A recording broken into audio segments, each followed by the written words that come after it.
Welcome to another episode of Everyday Amazing. Here we highlight inspiring people with amazing stories to tell. Today I have an up-and-coming author. His name is Clair Quinnie. So let's get into it. So Clair, first off, before we get into your book and you being an author, tell me where you're from. I'm originally from San Francisco. Okay. Born and raised in the Bay Area. We moved around a little bit, Oakland, Vallejo, and then back to Daly City in San Francisco area. Got it. So tell me a little bit about your story and how your journey to become an author. I'm the third of four children. I have Okay. an older brother and an older sister on my mom's side. Me being the middle child, I was always, I would say, by myself. My brother and sister was 5 and 7 years older than me, and my little brother was 7 years younger than me. Right. So it was like they were grown, I was in the middle. He was little, I was grown. So I was one of those kids that were like always by myself. I always had an imagination. I would play by myself a lot.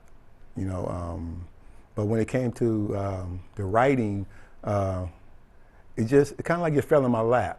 I was reading a old Renaissance book of the Harlem in the Renaissance days, and I just said I could write a better story than that. Wow.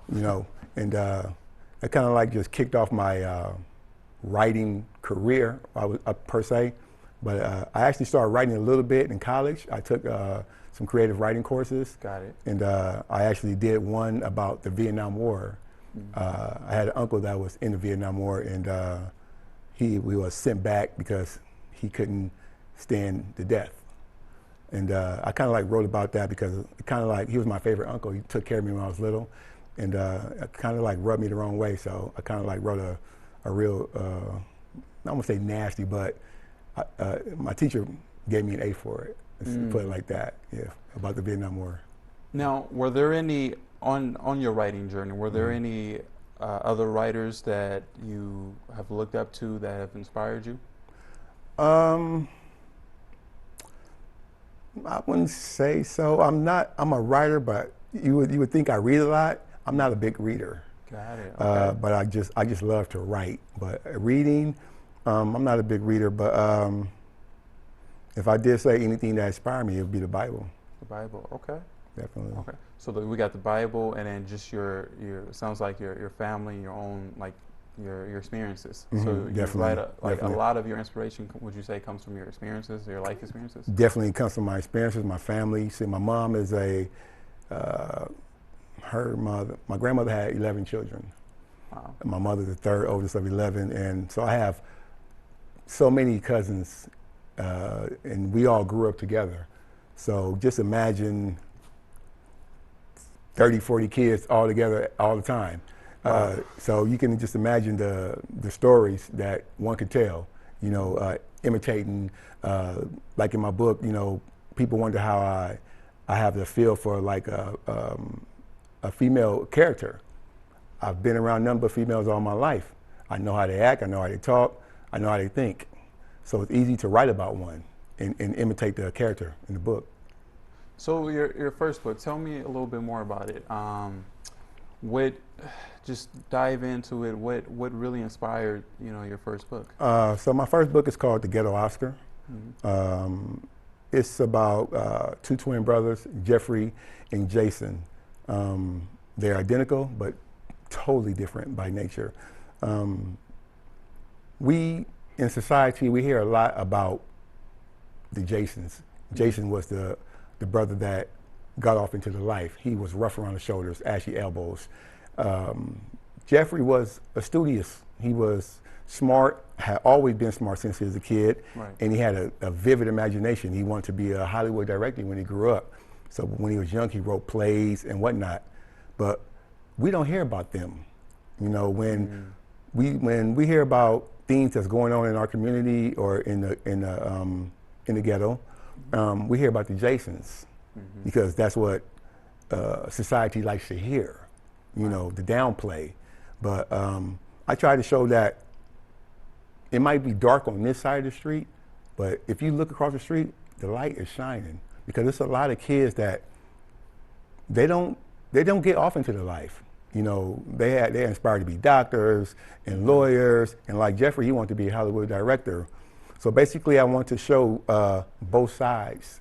Got you know, it. not just one side, but both sides, so people can understand that yes, we do have children in our communities that's not off into the negative side of life. They inspire to be something special. Got it. Definitely.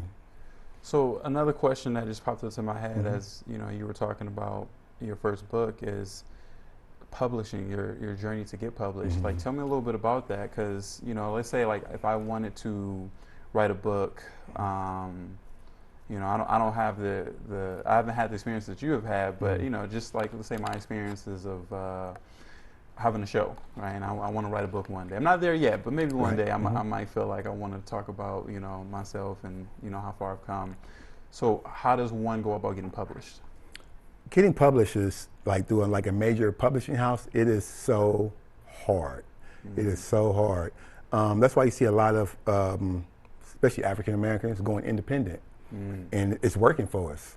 You know, because getting to the major publishing house, it's hard. You know, you really have to dig into, you know, put your really feet on the ground and really do the work.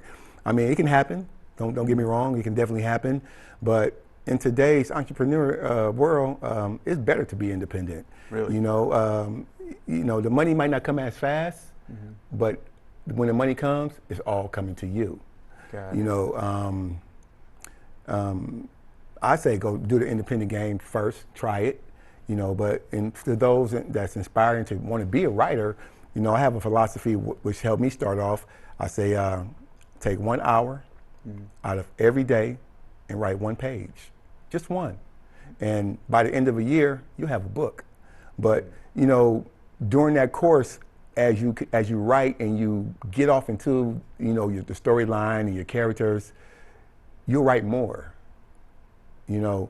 And everybody, no matter who you are, no matter what race you are, you know, no matter what religion or creed, everybody has a story that someone else wants to read about. Got it. So another question that popped into my head as you were speaking, man, your story is just so inspiring. Did you have a lot of support? So when I say support, I'm not talking about like publishing support, because you know we just talked about that, but just like family support, friend support. Because I know as someone similar to you trying to create something, you know, when you first start out, you know, the support isn't always there. So for you, did you have the support? And if you didn't have the support, like what kept you going? What kept you grounded? I did have the support morally and, you know, financially. You know, my mom, she's like my best friend, the greatest thing that, you know, that's my mom is that's my heart. It's my heart. And yeah, she have always encouraged her children to do what we love to do, you know, and she's always had our back no matter what. She's always, you know, been there for us. And if I ever needed anything, you know, any help financially or even just words of wisdom, my mom was always there to help. All my family, they're always encouraging when it comes to us doing things. Okay, so it sounds like you came from a big support system. So for you, whenever you felt discouraged, or you know, if you ever did feel sort of discouraged, they would be there to kind of pick you up and keep you going. Right, because you know I did go through a period where, you know, my first book, I went through a self-publishing company, you know, I actually paid them to publish my novel, and I got beat.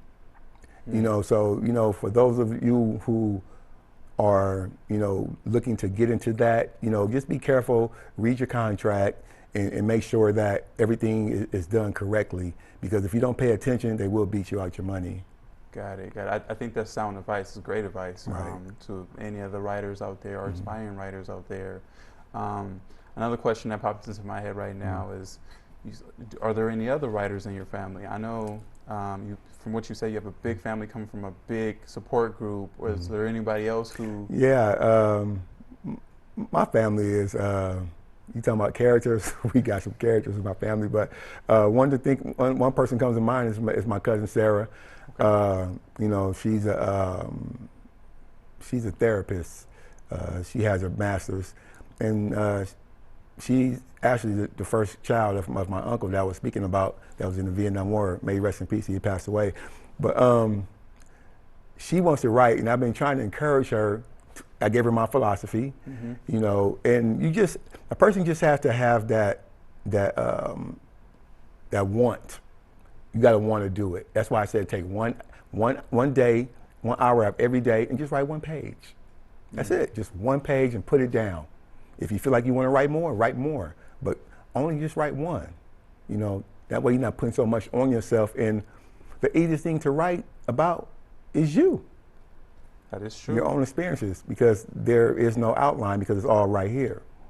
You know, so yeah, I'm praying that she wants to write about her experience growing up with my uncle. She has 2 other siblings, and you know they want to write a book, you know, about that. You know, growing up in a world with dysfunctional, say so, parents. You know, and that's kind of like what inspired this book right here, Marley Don't Cry. It's about a young girl growing up with a dysfunctional mother, but a mother that was given away at birth. So, in my eyes, how can you love something that you don't know how to? You know, if you was never loved, how can you show love to someone? You know, and how, you know, one goes through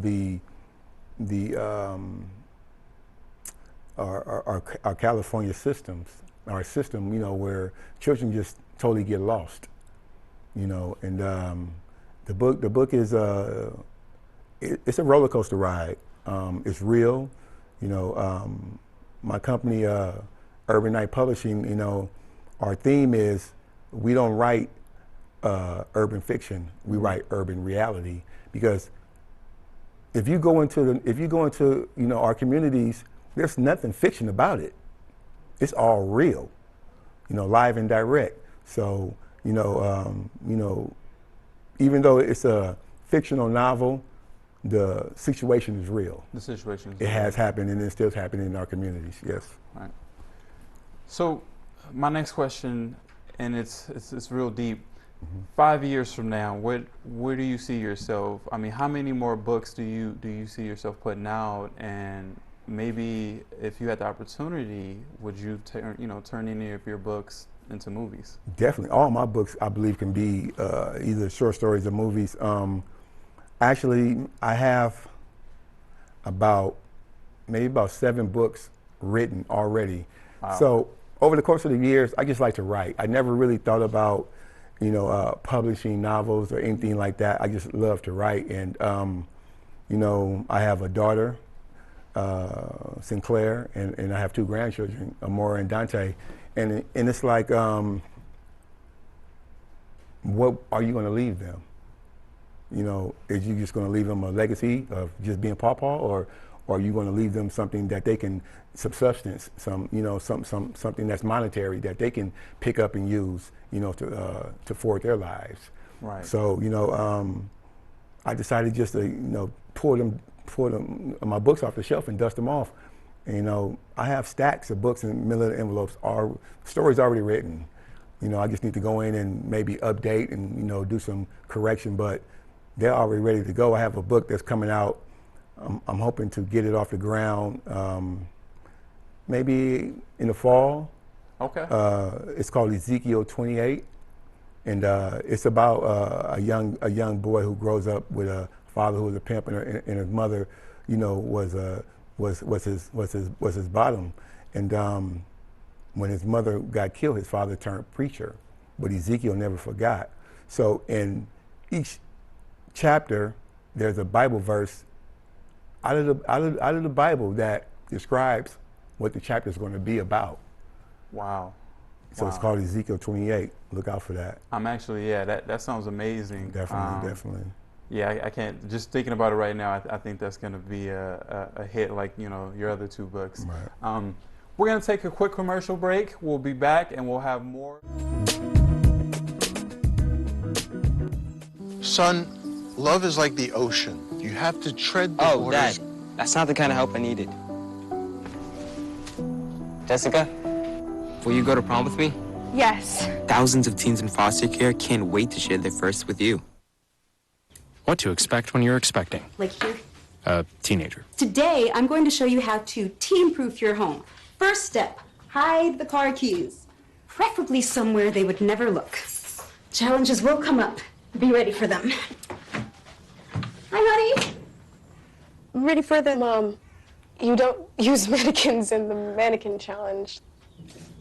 You don't have to know it all to be a perfect parent. Thousands of teens in foster care will love you just the same. You see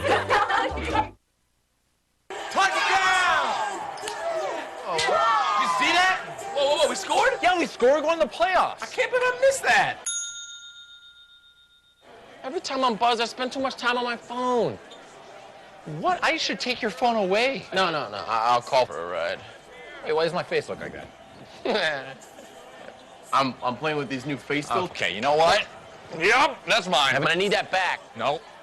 Kevin!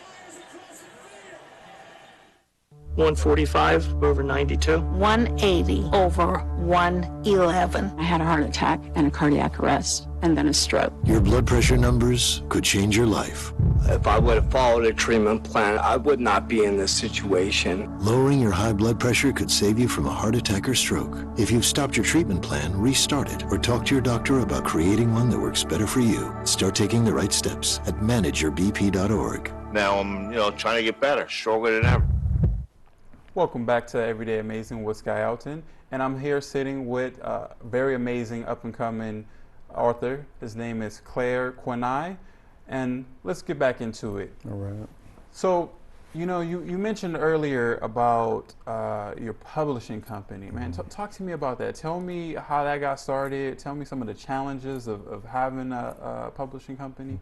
So I started my publishing company. It's called Urban Night Publishing. Okay. I started it because of how I got beat, with the self-publishing company, and I told myself I'll never get beat again. Right. And so I started my own publishing company, and one of my goals is to pay forward by pulling others in. I had my website up. I'm going to put it back up, and I had a section in my website called "Don't Sleep on Me." And I dedicated that to young entrepreneurs, whether you rap, sing, write, dance, whatever you do, I'll put you on my site for 2 weeks for nothing. Just to put you out there, because I think it's important that, we as entrepreneurs, we support each other. Right. Until we get there. And then when you get there, you pull somebody in. Right, right. But yeah, I started my company, and it's my baby. It's moving slow, but that's okay. When it does pick up, and I know it will, by God's grace, it's going to pick up one day. That's going to be the payoff. Something that I can leave to my daughter. She's the co-owner. Anything ever happened to me, it's all hers. Right. And my grandchildren. And one of my goals is to pull other young writers in, and support them. I'm not so much fixed on the money. I'm more fixed on changing lives. Now, have you had that happen to you? Have other writers kind of pulled you in and gave you that support, or has it just been pretty much trial and error? Because I know you talked about, like I said, being, and I like that you're so honest about that, like, got with the system and learning from that. Right. Now, from that, have you met any other writers? Have they inspired you or helped you on your journey? I wouldn't say so, but it just hasn't happened yet. Got it. I know it will happen. I always tell myself, one of my stories is going to hit. Just like that. One, right? Just like a hit single. One is going to hit, because they're good stories. And it just hasn't happened yet. But I'm really not too worried about, somebody pulling me in. It would be nice. I'm more focused on just getting my stories out there. That's what's most important to me. Even like with my first book, I look at it like even though I really didn't make a lot of money on it, even if I never made $1 on it, somebody years from now could pick up that book when I'm long gone and know that I was here. You know, so that's behind something. Yeah, that's more important to me than anything, that I left something to the world. You know, to let them know that, hey, I was here. It's amazing. I have proof of it. It's amazing. Definitely. You know, something that comes to mind is, now we see you bought a physical copy of the book. What do you know, these days you don't see too many physical copies in, you know, book sales, right? A lot of people are moving to ebooks and audiobooks. Audiobooks, right. So tell me a little bit about that. Do you plan to maybe move to an audiobook? Have you seen more success with ebooks? Like how's that working out? I'm seeing a lot more with the technology of ebooks and audio, and you know, I love paperback. I'm old school. You know, like my auntie, she loves paperback. You know, she keeps asking me to get more. But you know, society is not moving in that direction. Right. You know, and I've tried to find mom and pop publishing houses where you know, they can print my book up, and the cost of printing a book has skyrocketed. So it's like, how you gonna charge me $24 to print one book? Right. Where's my money? What am I gonna make? You know. Right. So it's like, doing the ebooks and moving toward the audio is going to be much lucrative and less costly. Right. So I think that's the direction that Urban 9 is going to be moving in the future, very soon. Okay. Yeah, I like you just said, when I listen to books, I'm a big fan of the audiobooks. Okay. I like to listen to it in the car. It's just a convenience thing, right? And just like you were saying, ebooks is a little bit more convenient sometimes. You know, if you're already on a laptop or a computer and you're already surfing the net and you want to switch over and start, you know, reading a book, it's really simple, rather than having to go get the physical copy. You don't have to worry about losing it. Right. So I can see why going that route will be a little bit more lucrative. And then, you know, to the young writers, you know, out there, I'm pretty sure that's you know, my generation, right? You know, we're used to that. I can tell you from my experience with like school, ebooks have always been cheaper, right? And it's just a little bit more convenient and easy to get the material. So I think it's kind of a sign of the times. But like you mentioned, you know, a little bit ago, there's something about paperback that you'll never be able to replace, right? You can't. The feel, the turning of the pages, the smell of a new book. I myself still have a library card, you know, from doing research and stuff like that from classes. But I do enjoy, you know, going to a place where there's a lot of physical books. I never want to see. It would be a sad day if libraries weren't around anymore and you didn't have that option. Right. So I do like that you are still, you know, paying homage to that by having that as an option, where some people are all digital or all audio. Just allowing people to choose for themselves, I think, sets you apart. Yeah, I would definitely. I'm still going to keep that as an option. You know, once I find a printing house that's feasible, you know, for people that do want to get the paperback, you know. But moving toward the audio and the ebook is probably going to be a lot better for my company moving forward. You know, because, you know, I just started back to school, and you know, getting off of work and coming home and have to study, and actually having someone read to you. Yeah. Oh man, it's it's amazing, right? Yeah, I can see it. I can see why people or the younger generation are more into, you know, the audio in the ebook, more audio than the ebook itself. Right. You know, and that's what I like about you, man. That's why I think your story is so inspiring, is because, you know, it's so raw, it's so real, and, you know, you don't hold anything back, and you basically are putting everything out there, right? You know, with your book, and just, you know, you're not afraid to admit, like, listen, it's hard, you know, it's not easy, and I think that's what more people need to understand, and the fact that you're, you know, like you say, you're taking classes, you're in school, I think that's like amazing, because it shows, you know, people younger than you that, listen, don't give up, right? Like if there's something you really want to do, it doesn't matter when you do it, you just got to start it, right? Yeah. And then you like you said, you can't get complacent, you can't give up on it. Right. You have to keep pushing through, you know. And if you know, if they're lucky, they have a family like yours that really, or a mom like yours, right? That really supports them and is their number one fan and is always behind them.